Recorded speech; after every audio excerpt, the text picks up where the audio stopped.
ada di bumi. Sempurnalah argumen yang dibawakan oleh Rasulullah Shallallahu Alaihi Wasallam sehingga kaum kafir Quraisy akhirnya banyak yang taslim kepada Rasulullah Shallallahu Alaihi Wasallam. Nah, para jamaah sekalian yang saya hormati, nah berikutnya, bagaimana orang Nasrani pada waktu itu? Pada zaman Rasulullah itu berkembang pemikiran seorang ibu melahirkan anak tanpa ada perkawinan. Maka ibu ini adalah Tuhan dan anaknya pun juga Tuhan. Nah, itu jadi keyakinan. Maka Rasulullah Shallallahu Alaihi Wasallam menyampaikan logika yang sederhana sekali. Apa itu? Kana yakulanit to'am. Dua orang ini masih makan makanan.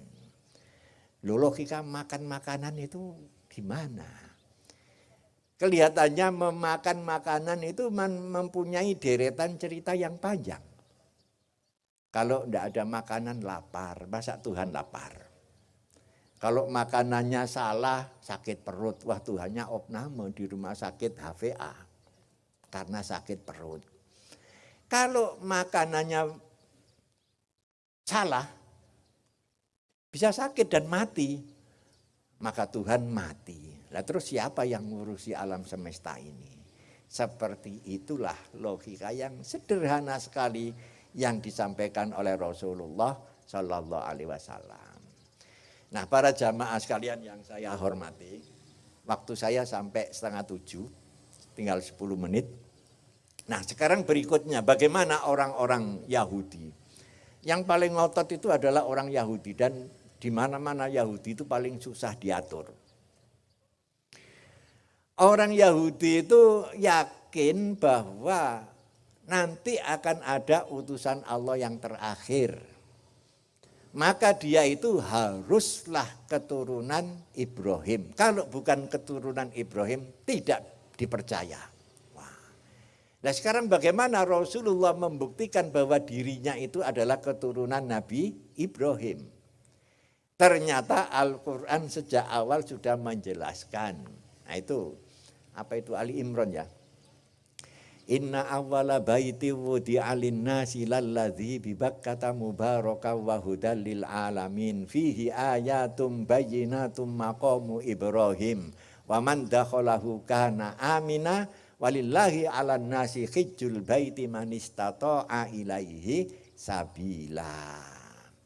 Sesungguhnya rumah yang pertama kali dibangun oleh Allah di bumi ini adalah Bakkah.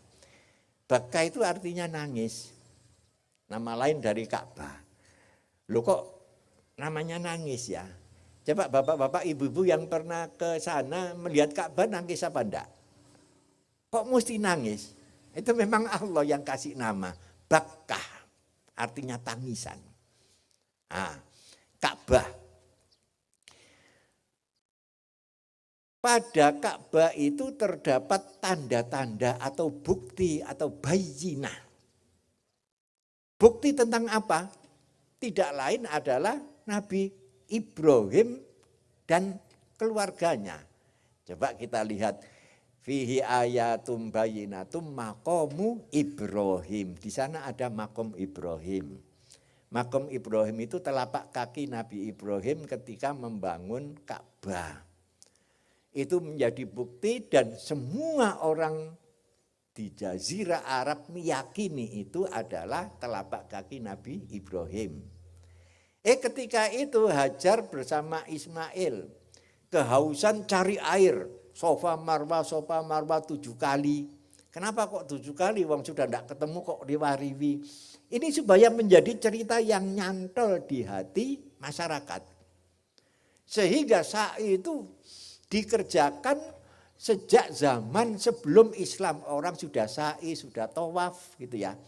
Nah, termasuk pada kaki Ismail mengeluarkan air yang diabadikan oleh Allah dengan nama Zam-Zam. Maka urutan cerita ini menjadi apa itu? cerita yang diyakini kebenarannya oleh seluruh bangsa Arab. Maka dari situlah Nabi Ismail itu akhirnya melahirkan keturunan yaitu Nabi Muhammad Shallallahu Alaihi Wasallam. Yakinlah orang Yahudi bahwa Muhammad itu benar-benar adalah keturunan dari Nabi Ibrahim. Ma'asyiral muslimin, para jamaah sekalian yang saya hormati. Nah, sekarang persoalannya, kok banyak orang yang sebenarnya meyakini kebenaran Islam tapi tidak beriman? Itu persoalan apa?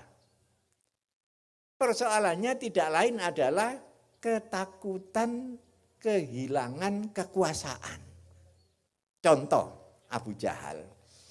Loh, kenapa sih Abu Jahal itu kok sampai dinamakan Abu Jahal? Padahal artinya kan jelek, bapak wong goblok. Abun itu bapak, Jahal goblok.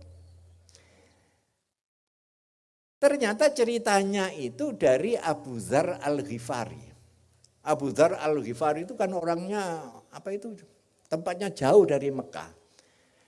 Dan Abu Jahal itu temannya. Pada suatu hari Abu Dzar Al-Ghifari ini datang ke Mekah. Maka disitulah terjadi dialog dengan Abu Jahal. Baik, Abu Dzar, kamu datang dari tempat yang jauh, tentunya kamu membawa barang-barang dagangan yang banyak. Dijawab oleh Abu Dzar, saya enggak bawa barang. Loh, kok aneh? Mungkin kamu bawa uang. Enggak juga. Apa kamu gila? Datang dari tempat yang jauh, uang tidak bawa, dagangan pun tidak bawa. Lantas apa maksudmu ke Mekah ini? Jawab Abu Dzar Al-Ghifari, saya ingin menemui Muhammad. Katanya dia sekarang menjadi utusan Allah. Maka Abu Jahal langsung membentak, saya ingatkan kepada kamu, jangan dekati dia. Kalau kamu dekati dia, pasti nanti kamu akan mengikuti jejaknya. Loh, kamu itu kok aneh? Apa kamu percaya bahwa Muhammad itu utusan Allah? Dijawab oleh Abu Jahal, 100% saya percaya Muhammad itu utusan Allah. Apa kamu percaya bahwa Quran itu wahyu? Dijawab oleh Abu Jahal, loh kalau soal Quran, malah 200% saya percaya itu betul-betul wahyu. Lantas kenapa kamu tidak beriman? Oh, nanti dulu kalau soal beriman. Bagaimana dengan posisi saya sebagai pemimpin orang Quraisy di sini? Saya tahu bahwa saya ini di pihak yang salah. Dan pada saatnya nanti akan dikalahkan oleh Muhammad. Tapi saya tetap tidak akan mengikuti jejak dia. Saya sadar nanti kalau mati saya yakin saya masuk neraka. Lalu kontrak neraka kan yaitu. Tapi saya tetap tidak ingin mengikuti ajaran Muhammad. Itulah Abu Jahal. Jadi dia yakin kalau nanti masuk neraka. Loh, kenapa kok hatinya tertutup? Khatamallahu ala qulubihim. Jadi betul-betul terkunci. Karena eman jabatan itu loh masalahnya. Coba di dunia ini. Cerita semacam ini kan banyak. Ya toh ya. Ya sampai sekarang. Seperti Indonesia ketika mau merdeka. Semua pemimpin butuh kepada ulama. Kiai Hasyim Asy'ari itu sampai didatangi oleh Bung Karno. Ya toh ya. Setelah merdeka, berkuasa, nyaman, maka ulama banyak yang ditangkapi. Seperti itu memang terjadi sejak dulu. Sebab kekuasaan itu bisa menutup hati orang. Maka hati-hati kalau kita jadi penguasa. Nah, para jamaah sekalian yang saya hormati. Nah, sekarang 5 menit lagi. Sudah datang Ustadz yang siapa? Budi?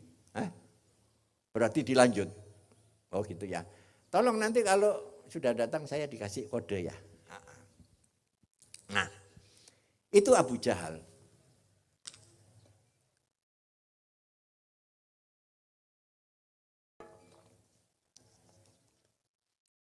Maka begitu Abu Dzar Al-Ghifari ketemu Rasulullah Shallallahu Alaihi Wasallam, Rasulullah menyampaikan ajaran-ajaran Islam, langsung Abu Dzar mengikuti Rasulullah. Abu Jahal tetap bersikukuh demi mempertahankan ayat kursinya, yaitu kedudukannya. Nah sekarang apa upaya Abu Jahal? Karena senjata Rasulullah itu adalah Al-Quran, maka Abu Jahal mencari orang pintar. Bagaimana bisa mengalahkan wahyu yang dibawa oleh Rasulullah Sallallahu Alaihi Wasallam. Nah di sana ada seorang ahli syair yang luar biasa, namanya Walid bin Mughirah. Ini ahli sekali dalam soal syair. Nah, Abu Jahal ngontrak Walid bin Mughirah dan kawan-kawan untuk mengajak debat Rasulullah Shallallahu Alaihi Wasallam. Maka Abu Dzar Al-Ghifari mengeluarkan syair-syairnya yang indah, mengeluarkan argumen-argumen tentang kebenaran dari ajaran nenek moyang mereka. Rasulullah ternyata diam saja. Setelah Abu Dzar setelah Walid bin Mughirah selesai menyampaikan argumennya, baru Rasulullah mengatakan,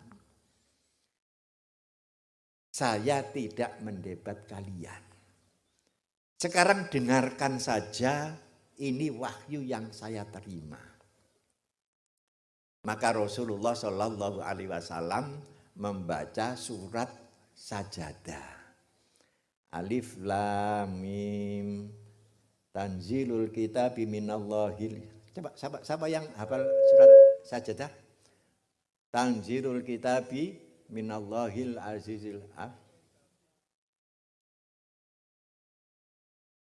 Tanzil kitab la raiba fihi mir rabbil alamin am yaqulu naftara bal wal haqqu mir rabbika litundira qauman ma atahum min nadhirin min qablika la'allahum yahtadun, dan seterusnya. Walid bin Mughirah kayak orang bingung. Loh, ini apa yang dibaca oleh Muhammad ini? Seumur-umur saya tidak pernah mendengar syair-syair yang indah. Ini pasti bukan karangan Muhammad. Nah, para jamaah sekalian yang saya hormati, akhirnya Walid bin Mughirah itu mengatakan, saya yakin dalam waktu yang tidak lama seluruh jazirah Arab ini akan tunduk kepada ajaran yang dibawa oleh Muhammad. Tidak hanya jazirah Arab, akan tetapi akan meluas ke seluruh alam ini. Itulah komentar Walid bin Mughirah ketika mendengar Al-Quran yang dibaca oleh Rasulullah Shallallahu Alaihi Wasallam. Pertanyaannya apa? Walid bin Mughirah masuk Islam? Ternyata tidak. Kenapa? Inilah yang disebut dengan kesombongan intelektual. Jadi yang tadi itu adalah kerakusan penguasa, dan yang kedua ini simbol daripada kesombongan intelektual. Kaum intelektual itu kalau disalahkan, dipojokkan, apa langsung terima? Kan tidak, mesti ngeles, cari alasan bagaimana mempertahankan kesalahan dari gagasannya. Nah, para jamaah sekalian yang saya hormati, nah begini. Apa Rasulullah Shallallahu Alaihi Wasallam itu benci kepada Walid bin Mughirah? Apa beliau juga benci kepada Abu Jahal? Apa beliau benci kepada Abu Lahab? Di hati Rasulullah tidak ada rasa benci kepada siapapun. Ini loh yang perlu dicatat. Hilangkan kebencian dari hati kita. Niscaya hidup kita itu akan tenang. Kalau kita banyak membenci orang itu artinya kita banyak musuh. Musuh kita datangkan sendiri di hati kita. Rasulullah tipe orang yang tidak punya rasa benci kepada siapapun juga. Gak kenek bapake, mbok menawa anake. Itulah prinsipnya. Ternyata betul. Abu Jahal sampai mati tidak masuk Islam, ternyata anaknya yang bernama Ikrimah, itu jadi orang alim, sahabat yang sangat menguasai ilmu agama. Itu anaknya Abu Jahal, yaitu Ikrimah. Abu Lahab sampai mati juga tidak masuk Islam. Harapan Rasulullah kalau Abu Lahab tidak, barangkali anaknya. Ternyata anaknya Abu Jahal itu cantik sekali, namanya Dzurrah. Itu mengikuti Rasulullah ke Madinah, loh, enggak main-main loh, wedok datang ke Madinah menyatakan Islamnya. Makanya terjadi keanehan ketika Dzurrah ini ke Madinah mengikuti Rasulullah hijrah. Saat itu di Masjid Nabawi tidak pernah sholat membaca tabat yada abi lahabi watab. Kenapa? Karena itu cerita bapaknya Dzurrah. Walid bin Mughirah karena mempertahankan intelektualnya sampai mati pun tidak masuk Islam. Ternyata anaknya Khalid bin Walid masuk Islam. Seperti itulah dakwah yang disampaikan oleh Rasulullah Shallallahu Alaihi Wasallam. Nah, para jamaah sekalian yang saya hormati, cuma pada zaman Rasulullah Shallallahu Alaihi Wasallam itu saya tidak pernah menjumpai Rasulullah itu debat dengan ateis. Kira-kira zaman itu belum lahir ateis ya. Kenapa? Sebab ateis itu lahir terakhir tapi sama sekali gak modern gitu loh. Nah, yang pernah diskusi dengan kaum ateis itu adalah Abu Hanifah. Jadi Abu Hanifah itu sudah periode tabi'in, kalau tidak salah. Ya. Tabi'in, betul. Pada zaman Abu Hanifah itu ada seorang intelektual ateis. Di mana-mana dia berdakwah tentang ateis. Bahwa langit dan bumi ini tidak ada yang menciptakan. Kebetulan saja ada. Itu kan sama dengan teorinya Darwin ya. Jadi alam semesta ini terjadi secara kebetulan. Barang sakmene mbane kok kebetulan mbamu piye? Lu argumen ateis ini luar biasa loh. Kalau kita ndak cerdas, ndak bisa kok mengalahkan argumen orang ateis ini. Kenapa? Kalau memang Tuhan itu ada, mana buktinya? Lu jaluk bukti itu loh. Wong saya kemana-mana ndak ketemu Tuhan.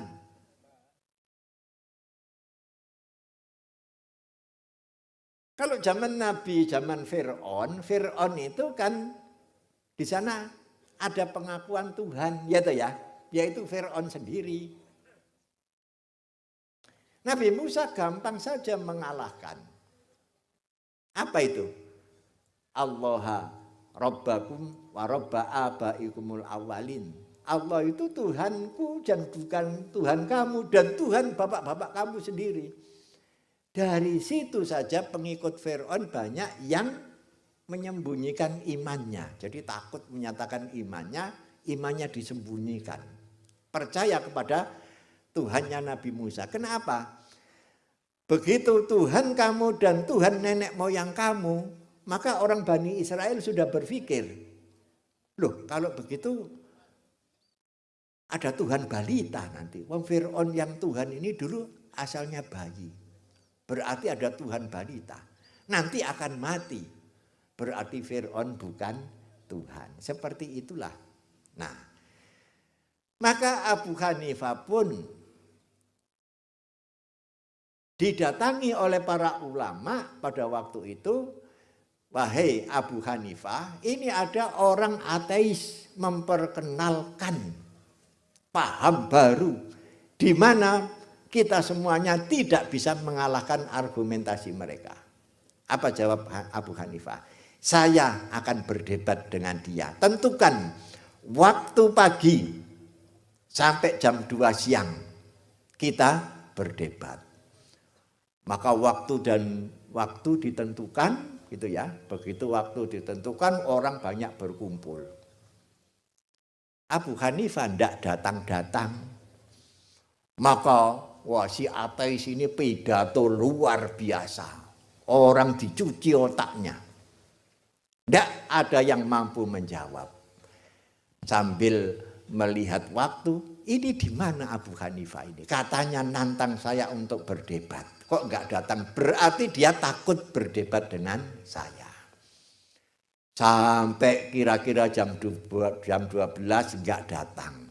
Maka dia pidato lagi mengokohkan paham ateisnya. Kira-kira jam 1 juga enggak datang. Padahal Abu Hanifah itu sebenarnya datang cuma nyelip. Maka setelah debat mau ditutup, Abu Hanifah baru angkat tangan. Maaf saya terlambat.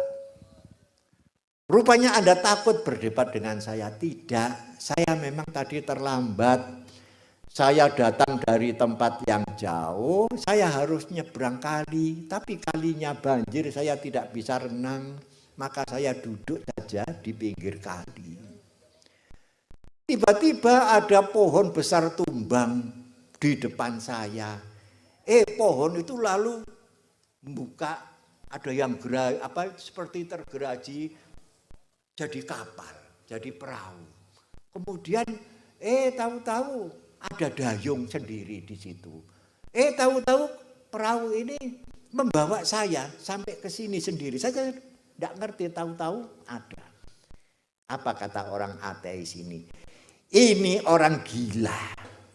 Coba ada perahu kok terjadi dengan sendirinya. Ada perahu datang sendiri tanpa ada yang nyetir. Ada gayung, tahu-tahu jadi gayung tanpa yang membuat. Apa jawab Abu Hanifah? Siapa yang lebih gila antara saya dengan Anda? Anda menyatakan alam semesta ini kebetulan ada. Saya kan tidak seberapa, cuma mengatakan perahu tadi kebetulan ada. Nah, maka patahlah argumentasi si ateis tadi. Logikanya begini. Allah menciptakan alam semesta. Jadilah alam yang kita lihat sekarang ini. Logika komunis tidak ada menciptakan alam. Loh, apa mungkin? Ya toh ya. Tidak ada apa-apa yang tidak ada ini kok menciptakan, yaitu alam semesta. Apa itu mungkin? Tentu saja amat sangat tidak mungkin.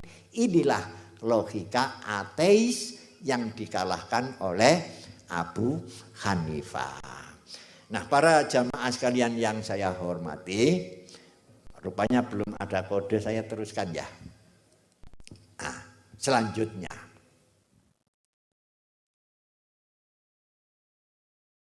Kita itu, jangan terlalu menaruh kebencian kepada sesama manusia. Juga sesama pemeluk agama. Oh, ini rupanya sudah datang. Ini begini. Rasulullah jadi terkenal itu, yang membuat terkenal itu siapa? Yang membuat terkenal itu justru orang Yahudi dan orang Nasrani.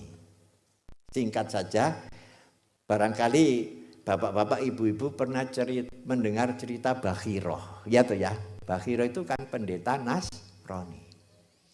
Dia menyebar ke negeri Sam bahwa sebentar lagi akan datang utusan Allah yang bernama Muhammad. Itu yang membuat terkenal. Demikian juga orang Yahudi. Itu justru yang membuat Rasulullah Shallallahu Alaihi Wasallam menjadi terkenal.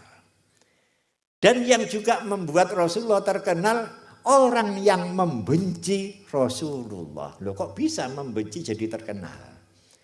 Barangkali bapak-bapak, ibu-ibu pernah ingat cerita Gus Dur dulu ya. Gus Dur itu kan suka melontar hal-hal yang kontroversi itu ya. Karena dikomentari oleh yang benci, maka Gus Dur jadi terkenal. Umpama tidak dikomentari kan tidak terkenal toh ya. Nah, itulah kehidupan di dalam dunia ini. Barangkali ini saja yang dapat saya sampaikan, kurang lebihnya saya mohon maaf. Wassalamualaikum warahmatullahi wabarakatuh.